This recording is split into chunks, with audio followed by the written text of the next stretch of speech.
ఆత్మ జీవింపజేయును, అక్షరము చంపును. అక్షరం ఏం చేస్తుంది? చంపుతుంది. ఆత్మ ఏం చేస్తుంది? జీవింపజేస్తుంది. ఎందుకు? ప్రేమ. ప్రేమ మనసు నిండా ఉందనుకోండి, మనం ఆ మనిషిని ఎలా చూస్తాం? ఒకరోజు ఒక ఆయన ట్రైన్ ఎక్కేస్తున్నాడంట, పిచ్చోడు, మతిస్థిమితులు లేనోడు. ట్రైన్ ఎక్కేస్తుంటే పట్టుకుని పైకి ఎక్కేస్తే ఏమవుతుంది? ఆగున్న ట్రైను పైన కరెంటు తీగలు ఉంటాయి, తగలగానే ఏమైపోతాడు? మాడిపోయి చచ్చిపోతాడు పిచ్చోడు. ఇంకొక ఆయన గబగబా వచ్చి చొక్కా ఇప్పేసి దాన్ని ఇలా గిరగిర తిప్పుతూ, చొక్కా ఇప్పేసి ఒక డిగ్నిఫైడ్గా ఉన్న వ్యక్తి, నాలాగే ఉన్నవాడే, గబగబా చొక్కా ఇప్పేసి దాన్ని ఇలా గిరగిర తిప్పుతూ అతని దగ్గరికి వెళ్ళి పిచ్చి చేష్టలు చేసి, కోతి చేష్టలు చేసి, దూకినట్టుగా యాక్టింగ్ చేసి దూకేలా చేశాడు. చూసిన వాళ్ళందరూ ఏమనుకుంటారు? ఇప్పుడు ఇద్దరు పిచ్చోళ్ళు ఉన్నారు ఇక్కడ అనుకుంటారు. కానీ అక్కడ ఉన్నది ఎంతమంది పిచ్చోళ్ళు? మరి ఇంకొక ఆయన ఎవరు? నటుడు. పిచ్చి లేదు, కానీ పిచ్చి ఉన్నట్టుగా ఏం చేశాడు? నటించాడు. ఎందుకు నటించాడు చెప్పండి, అతను మీరు చెప్పండి, ఎందుకు నటించాడు? అది ప్రేమ అంటారు దాన్ని. ఒక మనిషిని నీ మార్గంలోనికి తెచ్చుకోవడానికి, ఒక మనిషి నీ మాటలు వినాలంటే, ఒక మనిషి నీ బోధ వినాలంటే నువ్వు నటించినా తప్పేమీ లేదు, నువ్వు కొంత తగ్గినా తప్పేమీ లేదు. సో నువ్వు ఆలోచించాలి దాని గురించి. ఆత్మరక్షణ ఇంపార్టెంట్. అతను చచ్చిపోకూడదు అక్కడ. అతను చచ్చిపోకుండా నేను ఏది చేసినా తప్పు కదా అక్కడ. పిచ్చోళ్ళగా ఎగిరినా, గెంతినా, చొక్కా ఇప్పేసుకున్నా, అరే సిగ్గు లేకుండా చొక్కా ఇప్పేసావేంటి? తప్పదు. అసలు తప్పు కాని దాన్ని భూతద్దంలో చూస్తే ప్రతిదీ ఎలా కనబడుతుంది? ఇంకా మనకి తప్పే. నువ్వు భూతద్దంలో చూడడం మొదలుపెట్టిన దగ్గర నుంచి తప్పే. ఎందుకంటే దానికి మళ్ళీ నువ్వు చెలవల పలవల తగిలించి, ఏమండి రేపు నుంచి అందరూ అలా చొక్కాలు ఇప్పేసి ప్లాట్ఫామ్ మీద తిరిగితే ఎలాగండి? ఆడపిల్లలు ఉన్నారండి అక్కడ, అలా చొక్క ఇప్పేస్తాడండి.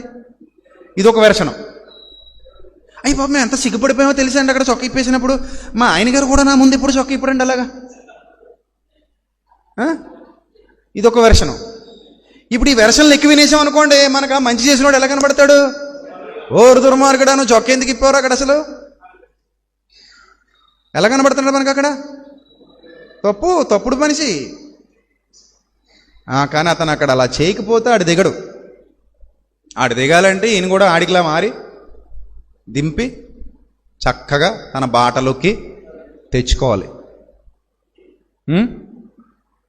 ఒకరోజు మేము ఎక్కడికో వెళ్ళాం, నేను మీ వదినమ్మ ఇంకా 4-5 వెళ్ళాం ఎక్కడికో. అక్కడ కోతులు ఉన్నాయి. పాటి ప్రసాద్ అని బెంగళూరులో ఉంటాడు, వాళ్ళ ఆవిడ కూడా మాతో పాటు వచ్చింది. బ్యాగ్ వేసుకు వచ్చింది. ఈలోగా కోతి చొరకు వచ్చి ఆ బ్యాగ్ లాగేసిపోయింది పైకి. ఇంకా చూడండి, అది ఇవ్వదే, కింద పడేద్దో తెలీదు, ఇసిరేద్దో తెలీదు, ఎక్కడ పోద్దో తెలీదు. దాన్ని కానీ కదిపితే అది ఇచ్చేలా లేదు. కర్ర తీసుకుని కొట్టడానికి ట్రై చేస్తే అది కూడా పీకుతానని మీదకి వస్తుంది, అంటుంది. అదేమన్నా మీద పడి పీకితే రక్కుతుందేమో అని ఇలా భయం. బ్యాగ్ పక్క నుండి, ఏమండో బ్యాగ్లో కార్డులు ఉన్నాయండో, ఏమంటే బ్యాగ్లో డబ్బులు ఉన్నాయండో, ఏమంటే బ్యాగులు అవి ఉన్నాయండి, ఇవి ఉన్నాయండి. తన భర్తను కంగారు పెడుతుంది అమ్మాయి. ఈలోగా ఒక ముసలావిడ వచ్చిందండి, బాగా కోతులతో బాగా ఇది ఉన్న ఆవిడేమో, ఆవిడ ఎక్స్పీరియన్స్.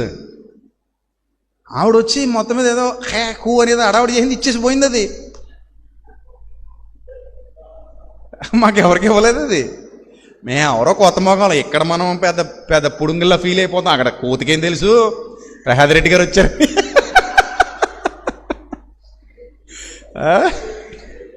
కోతికేందుకు తెలుసు? బాబు ఈయన పెద్ద సేవకుడండి బాబు, ఈయనకి ఇచ్చేయాలి అడగగానే అని. ఇచ్చేది నాకు ఇవ్వదు కదా. కానీ ఆవిడ వచ్చింది, ఆవిడ వచ్చి మొత్తం మీద ఏదో చేసి తీసేసుకుంది దాన్ని. సో ఇప్పుడు అంటే ఆవిడ అలాగేదో యాక్టింగ్ చేసి మొత్తం మీద ఆ బ్యాగ్ తీసేసుకు తెచ్చి ఆ అమ్మాయికి ఇచ్చి వెళ్ళిపోయింది. సో ఇలాగ ఇప్పుడు కొన్ని సందర్భాలు ఉంటాయి, అది ప్రేమతో చేసే ఉంటాయి. చూడాలి, జాగ్రత్తగా ఆలోచించాలి. ఒక మనిషి యొక్క స్వరూపం ఏంటి, ఆలోచన విధానం ఏంటి, ఒక మనిషి ఉద్దేశం ఏంటి, ఏం చేశాడు, మనల్ని ఏమైనా పాడు చేశాడా, మన పరువు ఏమైనా తీశాడా? ఇది ఆత్మను రక్షించాలనుకున్నవాడు ఆలోచన విధానం. బాగా అర్థం చేసుకోండి. ఒక వ్యక్తిని సత్యంలోనికి నడిపించాలనుకున్నప్పుడు నువ్వు తగ్గాలి, నువ్వు తగ్గాలి. నువ్వు తగ్గినప్పుడే కొంతమంది సత్యంలోనికి వస్తారు. నాకు తెలిసిన ఒక చెల్లెమ్మ ఉంది. ఒకరోజు ఫోన్ చేసింది, నిజం చెప్తున్నా.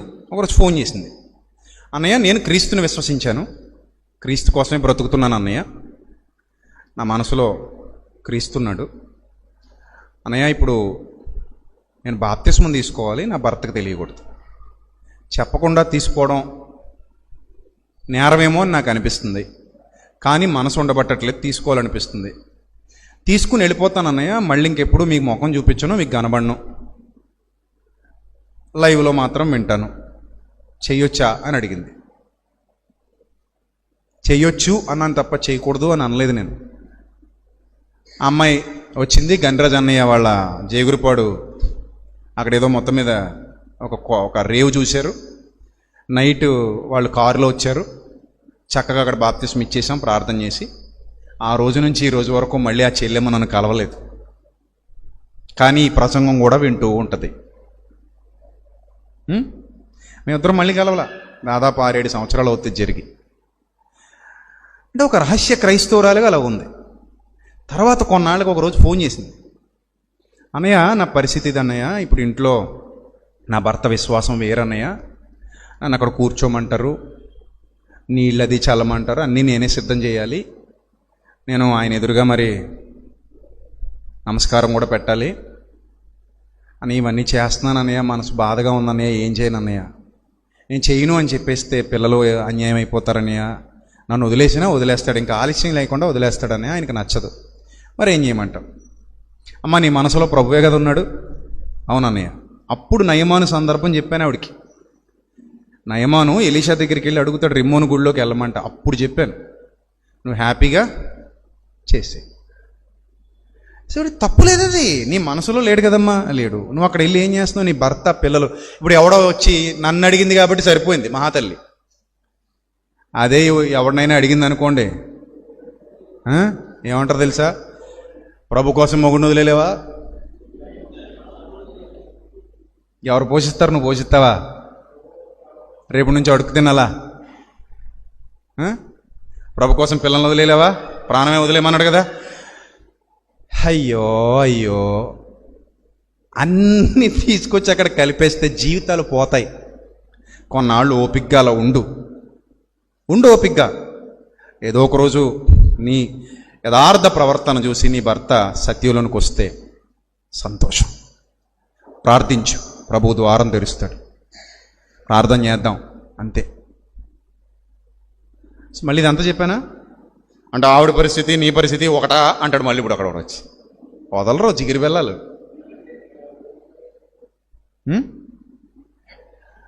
ఇప్పుడు ఏంటంటే ఇలా బాధ, విజయప్రసాద్ రెడ్డి తప్పు అంతే, అదొక్కటే వచ్చి ఇంకా ఎదురాయి అన్నట్టు. నువ్వు ఎన్ని చెప్పినా నువ్వు తప్పు అంతే. నువ్వు చెప్పక మాకు, నువ్వు మోసగాడు, నువ్వు దొంగవు, నువ్వు అబద్ధికుడు, నువ్వు దెయ్యం పట్టినోడు నువ్వు, అంతేనే. ఇంకేమైనా ఉన్నాయా అనండి రా నాయన, అనండి. ఇంకేమైనా ఉన్నాయా, ఇంకేమైనా కొత్త ఉంటే తెచ్చుకున్నానండి. సో ఇక్కడ సందర్భం చూడాలి, ఎప్పుడు కూడా సందర్భం చూడాలి. మామూలుగా చర్చ చూసిన వాళ్ళు ఎవరికి ఇలాంటి విషయం లేదండి. ఫస్ట్లో హ్యాపీగా ఉన్నారు అందరూ, ఆ తర్వాత విషయం నింపడం మొదలెట్టారు కొంతమంది. అయ్యి బాబు చేయి కొట్టేసాడంటే ఇంకేమైనా ఉందా అండి, చచ్చిపోండి బాబు, ఇంకెందుకు మరి.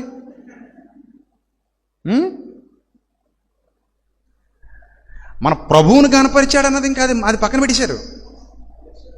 ఇప్పుడు అవతల వ్యక్తి కూడా మన ప్రభువుని పాజిటివ్గా మాట్లాడు కదా, అవును, అదేదో లైక్ నా దృష్టిలో అయితే అది గుడ్ మార్నింగ్ లాంటిదే. నేను అలాగే ఫీల్ అయ్యిందండి.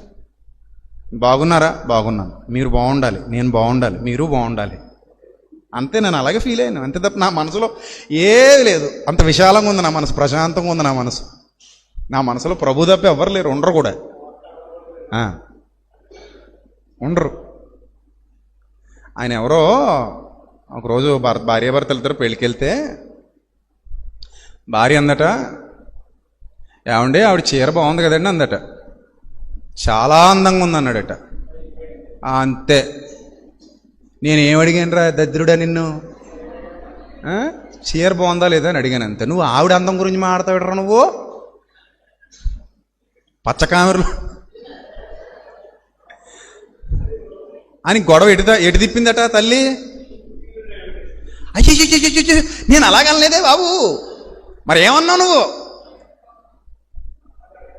అంతే, ఎడతెగక పడుచుండు బిందువులతో సమానం అన్నట్టు అయిపోయింది పరిస్థితి. అలా కాదు, నేను చీర గురించి అన్నాను, నువ్వు చాలా అందంగా ఉందన్నావు లేదా నువ్వు? అలా కాదు, నేను ఆవిడ చీరనన్నానే, నోరు మొయ్.